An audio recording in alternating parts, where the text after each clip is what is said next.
Господин Киселичков, честита победа, 3 от 3. Предполагам сте доволен поне от резултата. Да ви кажа, често съм доволен и от части от играта. Това, което имахме като план за матча, мисля, че в доста голяма част от среща успяхме да го изпълним. Естествено, винаги може по-добре. Имахте териториално предимство пред цялото? Да, имахме, да, това е факт, имахме. Създадахме и доста ситуации. Не успяхме да отбележим по-ранен гол. В следващия матч Черноморец имаха едно чисто положение, което така също не можеха да се възползват, но радващо е, че накрая съумяхме да отбележим важен гол, с който спечелим победата. И това е. Готвим се. Сега има почивка, ще се готвим за следващия матч. На време ли идва паузата? Според мен да. Според мен да. Искаме да поработим отделни неща, които смятаме, че са нужни на отбора. И в тия 2 седмици ще успеем да поработим, надявам се, и да отчасти да подобрим това, което смятаме да подобрим. Да се върнем малко по-назад. Как се стигна до идването в Добруджа? Така, имахте ли други оферти? Бързо ли се съгласихте? Не, нямах други оферти. Явно не съм достатъчно търсен треньор. Благодарение на ръководството на Добруджа в лицето на президента и на спортния директор, получих обаждане и така случиха нещата. Рисковано е, когато не си брал селекция да поемеш отбор движение, не се поколебахте? Да ви кажа честно, ми не ме е страх още от тези неща. И в предишните отбори, където съм бил, долу-горе ситуацията е била същата. Не се притеснях от това нещо. Знам, че мога да ги подобря доста неща, които имаме да свършим. И естествено искам да работя. Аз все още мисля, че минавам за младите треньори и имам желание да практикувам тази професия. Не ми се стои дълго време вкъщи. И затова съм доволен, че се случиха нещата и успях да дойда в Добруджа, за да мога да работя. Така, имаш ли сантимент днеска се пак си бургазлия срещу бивш ваш отбор? Да ви кажа честно, почти всичките от футболистите в един или в друг отбор са били при мене. Някъде, някой в юношки, някой в мъжки отбори. С целият тренерски щаб сме приятели. Искам да пожелая на отбора на Черноморец успех в първенството.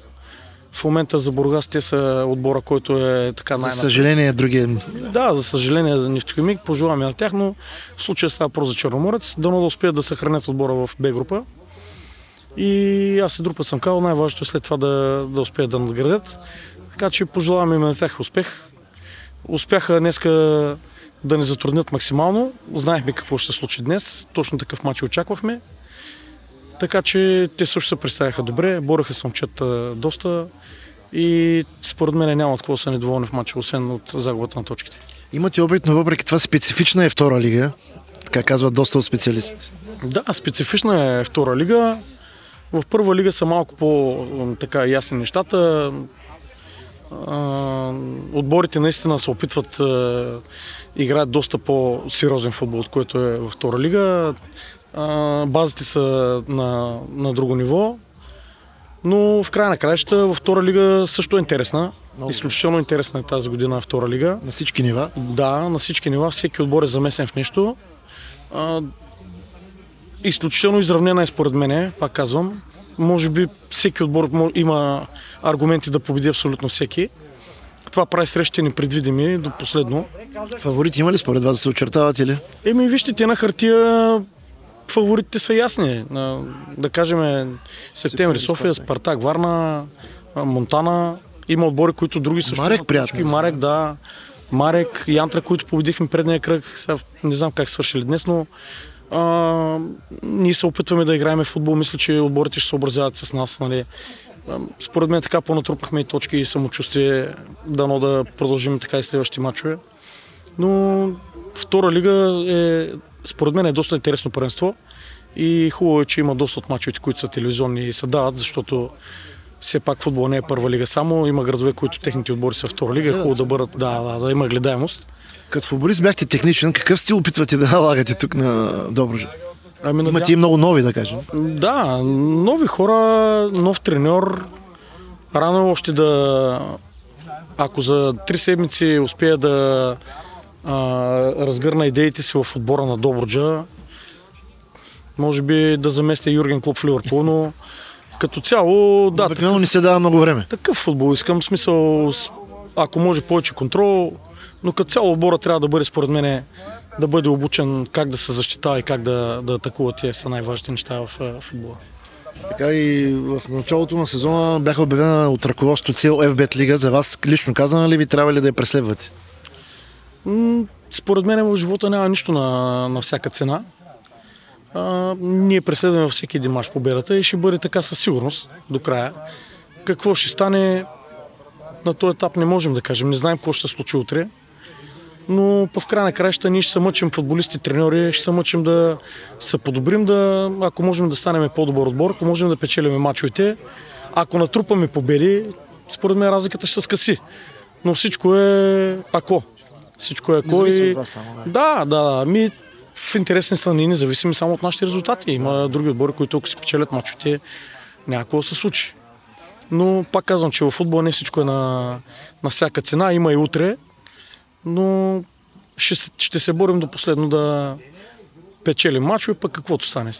Така, доволен ли си от това, което виждате в съблекалната, колектив, атмосфера, подкрепа от ръководството и това означава ли ще продължите проекта, ако разбира се всичко е наред? Аз съм доволен от това, което виждам. Футболистите показват изключително голямо старание в тренировъчния процес. Мисля, че и за няколко мача чисто игрово хората, които са следили отбор, защото аз изгледах доста мача преди да дойда, мисля, че има и промяна в играта, самата игра, в съдържанието на играта. А пък дали ще продължава там нататък, има ръководство, ръководители, които решават, нали, съдбата на треньора. Аз съм дошъл тук да работя, искам да работя, мисля, че мога и се надявам да успеем по някакъв начин заедно. И за финал сон ще бе избран нов президент на БФС. Какви са вашите очаквания и къде трябва да бъдат направени промени? Вижте, аз не искам да коментирам къде и какви промени трябва да направят. Със сигурност новия президент, който спечели Конгреса, Георги Иванов, е наясно, може би по-добре от мене, със сигурност, е наясно какво трябва да направи.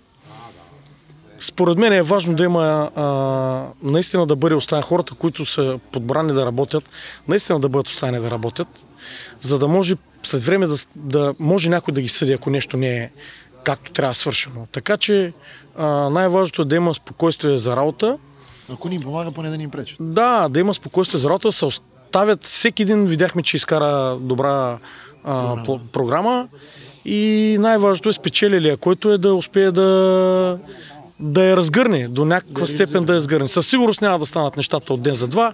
Имаме нов президент и вече това означава, че ще се случат нещата по някакъв изключително бърз начин. Да, търпение, да може да работят ръководители, треньори, методисти в школите, да им се дадат шанс да могат да се разгърнат техните идеи. Естествено, това е в компетенцията, предполагам, на господин Георги Иванов.